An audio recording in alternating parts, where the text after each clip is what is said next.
డివిజన్లో మన ఆర్గ్యుమెంట్స్ ఏవైతే ఇప్పుడు వాదనలు మనం ఆ ట్రిబ్యునల్ ముందు పెడుతున్నామో అది కూడా ఈ స్లైడ్లో ఎక్స్ప్లెయిన్ చేసినాం. ఒక విషయం మీకు చెప్తాను.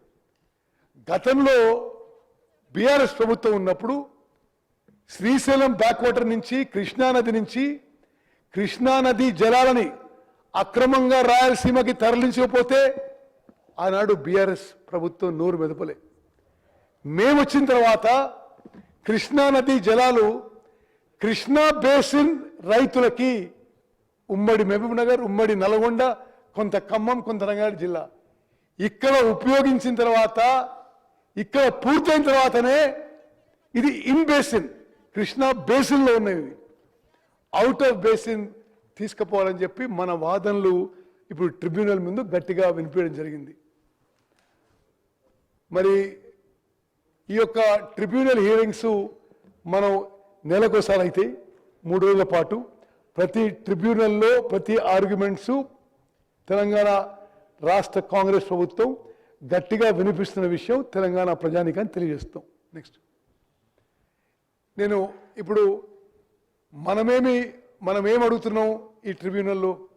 కృష్ణా నదీ జలాల్లో 811 టీఎంసీల్లో 555 టీఎంసీలు మాకు ఇవ్వాలి. అదేవిధంగా మరి డైవర్షన్ వాటర్స్లో 45 టీఎంసీ మాకు ఇవ్వాలి.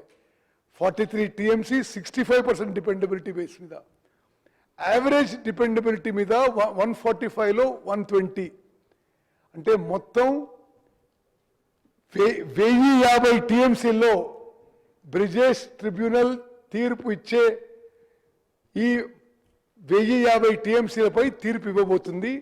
తెలంగాణ రాష్ట్రం తరఫున 763 టీఎంసీలు మాకు ఇవ్వాలని చెప్పి గట్టిగా బలంగా ట్రిబ్యునల్ ముందు వాదనలు వినిపిస్తున్నాం. నెక్స్ట్ అదేవిధంగా ఫ్యూచర్లో కూడా జూరాల నుంచి ఆన్లైన్ ఆఫ్లైన్ రిజర్వాయర్స్ మరి మనం నిర్మించుకొని కృష్ణా నదీ జలాలు కాపాడుకోవాలనే ఉద్దేశంతో జియో 34 తీసినాము. ఈ జియో 34 కూడా ఇప్పుడు ఈ బ్రిజేష్ ట్రిబ్యునల్ యాక్సెప్ట్ చేసింది. నెక్స్ట్ ఇది జగన్మోహన్ రెడ్డి గారి ఉత్తరం ఇక్కడ ఎందుకు ప్రస్తావిస్తున్నాం అంటే, వైఎస్ జగన్మోహన్ రెడ్డి గారు నవంబర్ 19వ తారీఖున చంద్రబాబు నాయుడు గారికి లెటర్ రాస్తారు. తెలంగాణ రాష్ట్రం కృష్ణా నదీ జలాల డిస్ప్యూట్లో చాలా బలంగా ఆర్గ్యుమెంట్స్ వినిపిస్తున్నారు. వాళ్ళ ఆర్గ్యుమెంట్స్, వాళ్ళ స్టాండ్ చాలా గట్టిగా ఉంది. ఆంధ్రప్రదేశ్ అంత గట్టిగా ఆర్గ్యుమెంట్స్ వినిపించడం లేదు అని చెప్పి ప్రతిపక్ష నాయకుడు జగన్మోహన్ రెడ్డి గారు అక్కడ ముఖ్యమంత్రి చంద్రబాబుకి పోయిన నెల నవంబర్ 19వ తారీఖు లేఖ రాసిన విషయం కూడా మీ అందరికీ మనం చేస్తున్నాం. నెక్స్ట్ ఇది పాలమూరు రంగారెడ్డి పథకం విషయంలో నేను అధ్యక్ష ఈ సభ ద్వారా మరి ముఖ్యమంత్రి రేవంత్ రెడ్డి గారు, ఉప ముఖ్యమంత్రి గారు, మా ఎంటైర్ క్యాబినెట్ చాలా స్పష్టమైన ప్రకటన చేయదలుచుకున్నాము. పాలమూరు రంగారెడ్డి ప్రాజెక్టు గతంలో బీఆర్ఎస్ ప్రభుత్వం మోసం చేసింది.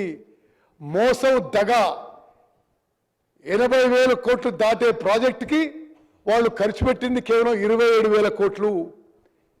మేము ఈ 3 ఏళ్లలో 90 టీఎంసీ నీటితో 90 టీఎంసీ వాటర్తో పాలమూరు రంగారెడ్డి ప్రాజెక్టు ఒరిజినల్ షేప్లో పూర్తి చేస్తామని చెప్పి ఈ సభ ద్వారా ఉమ్మడి మహబూబ్నగర్ జిల్లా ప్రజలకు తెలియజేస్తున్నాం.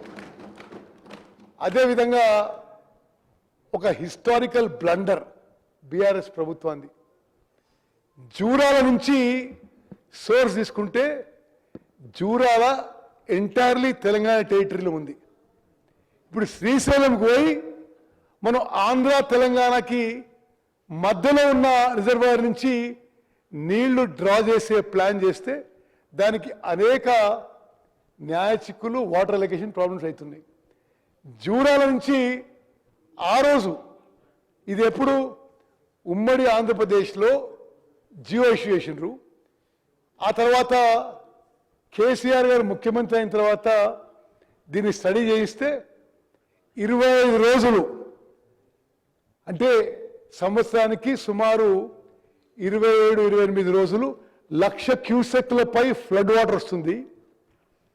వాళ్ళ హయాంలోనే, ఇది కేసీఆర్ గారి హయాంలోనే వాళ్ళ ఇంజనీర్ రాసిన విషయమే.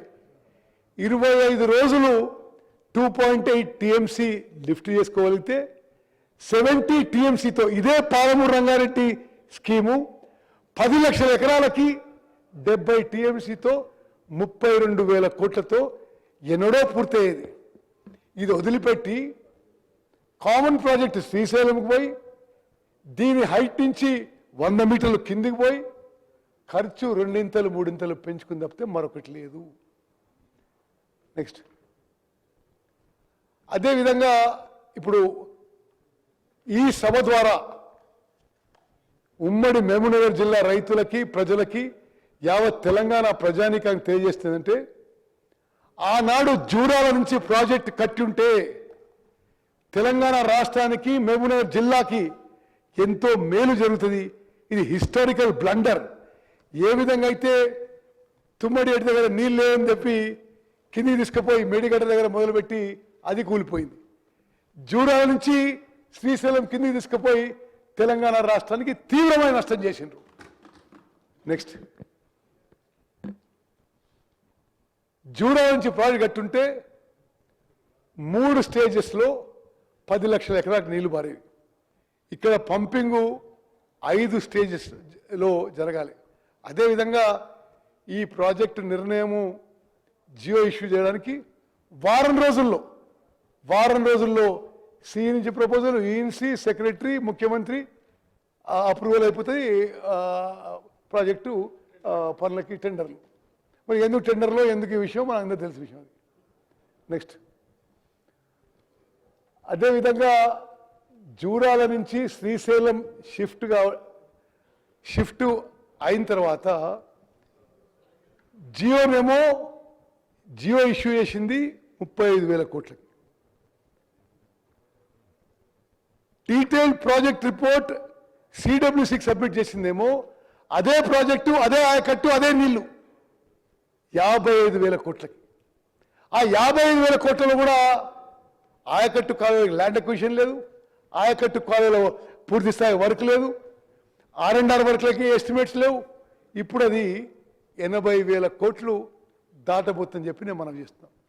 నెక్స్ట్ ఇది డీటెయిల్గా వర్కౌట్ చేస్తున్నాం మేము. ఇప్పుడు పాలమూరు రంగారెడ్డి ప్రాజెక్టు పూర్తి చేయడానికి ఎంత ఖర్చు అవుతుంది? మరి 84,000 కోట్లు అవుతుందనే అంచనాలు ఇప్పుడు వచ్చిన ఎస్టిమేట్స్. వాళ్ళు ఎంతవరకు చేసినండి? 27,000 కోట్లు చేసిండ్రు. అందులో కూడా ఆ 27,000 కోట్ల చేసిన పనులు కూడా మరి ఆ బిల్లులు మాత్రం మరి పట్టిగారికి వదిలిపెట్టిపోయినారు. అంటే ఈ విషయం కూడా తెలంగాణ ప్రజానీకానికి అందరికీ తెలవాలి. 40,000 కోట్ల బిల్లులు పెండింగ్ పెట్టిపోయినరు. అందులో ఇరిగేషన్కి సంబంధించిన బిల్లులే సుమారు 10,000 కోట్ల రూపాయలు ఉన్నాయి. మరి రాష్ట్రానికి తీవ్రమైన ఆర్థిక భారం, శాశ్వతంగా ఒక భారం మోపి నీళ్ళ విషయంలో మాత్రం ఎక్కడ ప్రోగ్రెస్